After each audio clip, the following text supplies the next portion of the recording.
নমস্কাৰ ছাত্ৰ-ছাত্ৰীসকল আজি আমি ক্লাছ 4 পাঠ নম্বৰ 12 আজৰি পৰৰ কাম নামৰ পাঠটোৰ প্ৰশ্নোত্তৰ সমালোচনা কৰিম বলাচোন আমি আৰম্ভ কৰো প্ৰথমত দিছে চোৱা যে কোনে কি কৰিছে ছবি চাই কোৱা ইয়াত ছবিবোৰ দি দিছে চোৱা এটা দুটা তিনিটা চাৰিটা আৰু পাঁচটা তে পাঁচটা ছবি দিছে পাঁচটা ছবি সবে বেলেগ বেলেগ কাম কৰি আছে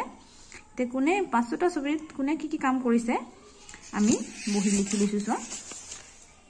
প্ৰথম ছবিত তে লৰা ছোৱালী হালে ফুলনি বাগিচাত পানী দিছে ফুলৰ পুলিবোৰৰ গুৰিবোৰ খুচি দিছে দ্বিতীয় ছবিত মাকে কাপোৰ ধুইছে আৰু ছোৱালীজনীয়ে কাপোৰৰ কুৱাৰ পৰা পানী তুলিছে তৃতীয় ছবি চোৱা যে মাকে কাপোৰ ধুই দিছে আৰু জীয়েকে কাপোৰবোৰ ৰ'দত মেলি দিছে চতুৰ্থ ছবিত যে পৰিয়ালৰ সদস্যসকলে কেৰম খেলিছে পঞ্চম ছবিত লৰা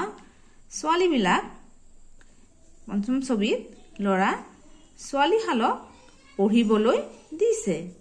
ছোৱালীজনীয়ে তাইৰ পাঠ শুদ্ধ আৰু স্পষ্ট উচ্চাৰণেৰে পঢ়িছে মাকে পঢ়িব নাজানে গতিকে লৰাজনে কি পঢ়িছে তাকে অতি মনোযোগেৰে চাইছে এখিনি লিখিবা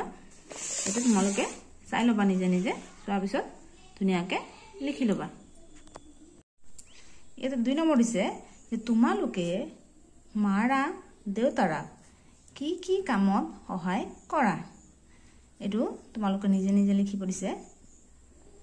সাপিও মই অলপ তোমালোকক সহায় হোৱাকে লিখি দিছো চোৱা লিখিবা যে মই কেতিয়াবা ঘৰ চোতাল হাৰি মুচি পৰিষ্কাৰ কৰো ফুলনি বাগিচাত পানী দিও মাৰ লগত কাপোৰ ধোৱাত সহায় কৰি দিও মই দেউতাক মোৰ সাধ্য অনুসৰি সহায় কৰো কেতিয়াবা গাই গৰুক পানী খুৱাও তেনে ধৰণৰ লিখিবা আৰু তোমালোকে কি কাম কৰা মা দেউতাকক কেনে ধৰণৰ সহায় কৰি দিবা এইবোৰ লগতে লিখি দিবা 3 নম্বৰ দিছে চোৱা যে তোমালোকে আজৰি পৰত কি কাম কৰা সেই কামবোৰৰ বিষয়ে কোৱা এতিয়া এইটো তোমালোকক নিজে নিজে লিখিব দিছে যে তোমালোকে আজৰি পৰত কি নকৰা সেই কামবোৰ ইয়াতে লিখিব দিছে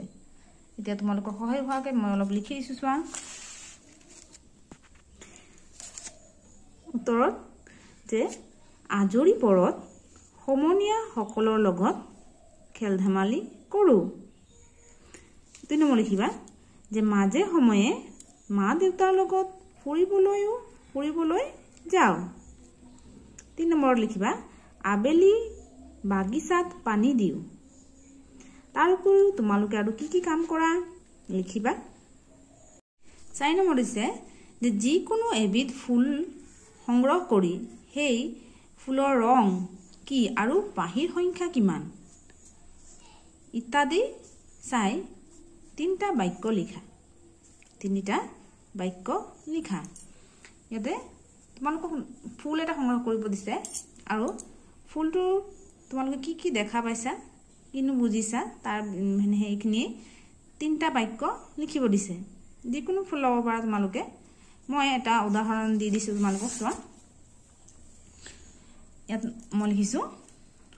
ফুল লিখিছো জবা 1 নম্বৰ লিখিছো 3টা বাক্য লিখিব দিছে মই 1 নম্বৰ লিখিছো জবা ফুলৰ ৰং ৰঙা জবা ফুল বিভিন্ন ৰঙৰো থাকে তাৰপিছত 2 নম্বৰ লিখিছো জবা ফুলৰ পাহিৰ সংখ্যা 5টা 3 নম্বৰ লিখিছো জবা ফুলৰ গোন্ধ নাই তাৰপিছত আছে যে তলৰ বাক্যবোৰত শব্দবোৰ খেলিমেলিকৈ আছে সজাই পৰাই লিখা ইয়াতে শব্দবোৰ খেলিমেলিকে দিছে কি দিছে যে ভাল খেলি কেৰম পাওঁ মই তে উল্টা পুল্টাকে দি দিছে যে কি লিখিব লাগিব মই কেৰম খেলি ভাল পাওঁ এটো ইয়াতে লিখি দিছে আমি দুটা লিখিছো চোৱা দিছে ভিতৰত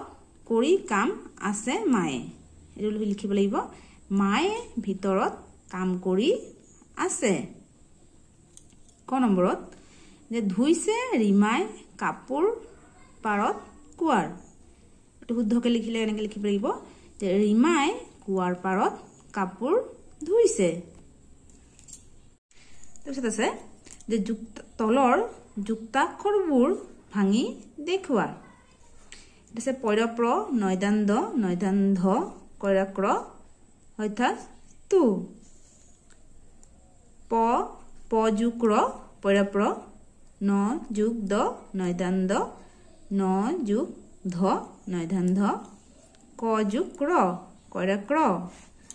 এটো হ যুগ ত যুগ হসৌ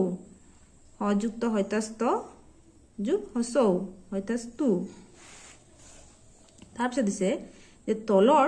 শব্দবোৰ ব্যৱহাৰ কৰি বাক্য সাজা শব্দবোৰ দিছে চোৱা প্ৰশংসা সুতাল কাহি চিকুনাই তিৰবিৰ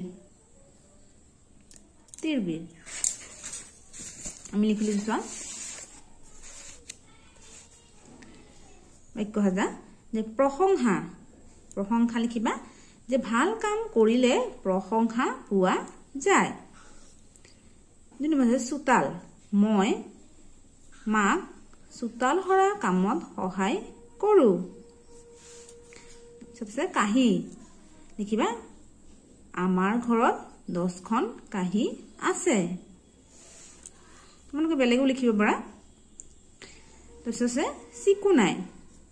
প্ৰতি ৰবিবাৰে ৰিমাই হিহঁতৰ ঘৰৰ বাৰীখন চিকুনাই দিয়ে তিৰবিৰ ৰাতি আকাশত তৰাবোৰে তিৰবিৰ কৰি থাকে তাৰপিছত উত্তৰ দিয়া ইয়াত দিছে চোৱা যে চন্দন আৰু প্ৰীতম কেতিয়া গাঁৱৰ ঘৰলৈ গৈছিলে ইয়াতে দফাটো দি দিছে ইয়াতে তোমালোকে ধুনীয়াকে পঢ়ি লবা পঢ়াৰ পিছত ইয়াত উত্তৰবোৰ কৰিবা মই লিখি দিছো ইয়াতে চোৱা যে চন্দন আৰু প্ৰীতম কেতিয়া গাঁৱৰ ঘৰলৈ গৈছিল উত্তৰ লিখিবা যে গৰমৰ বন্ধত 2 নম্বৰ আছে গাঁৱত তেওঁলোকৰ কোন আছিল উত্তৰ লিখিবা ককা আছিল তেওঁলোকে 3 নম্বৰ আছে যে তেওঁলোকে গাঁৱৰ ঘৰলৈ কিহেৰে গৈছিলে উত্তৰ লিখিবা যে তেওঁলোকে গাঁৱৰ ঘৰলৈ কিহেৰে গৈছিলে গাড়ীৰে গৈছিল ককাকে ৰাতিপুৱা কি কৰে উত্তৰ লিখিবা যে ককাকে ৰাতিপুৱা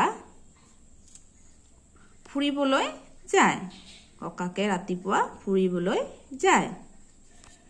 তাৰপিছত চোৱা খ নম্বৰ আছে যে চন্দন আৰু প্ৰীতমে ককাকৰ পৰা কি কি শিকিলে উত্তৰ লিখিবা যে চন্দন আৰু প্ৰীতমে ককাকৰ পৰা যে দুকমুকালিতে বিছনা এৰা পুৱাৰ মুকলি বতাহ লোৱা আজৰি পৰত হাকনি বাৰী ফুলনি বাৰীত পানী দিয়া আৰু কাম কৰা আৰু নিজৰ কাম নিজে কৰা শিকিলে 2 নম্বৰ আছে যে তেওঁলোকে ঘৰলৈ আহি কি কৰাৰ কথা ভাবিলে তো লিখিবা যে নিজৰ কাম আনক কৰিবলৈ নিদিয়ে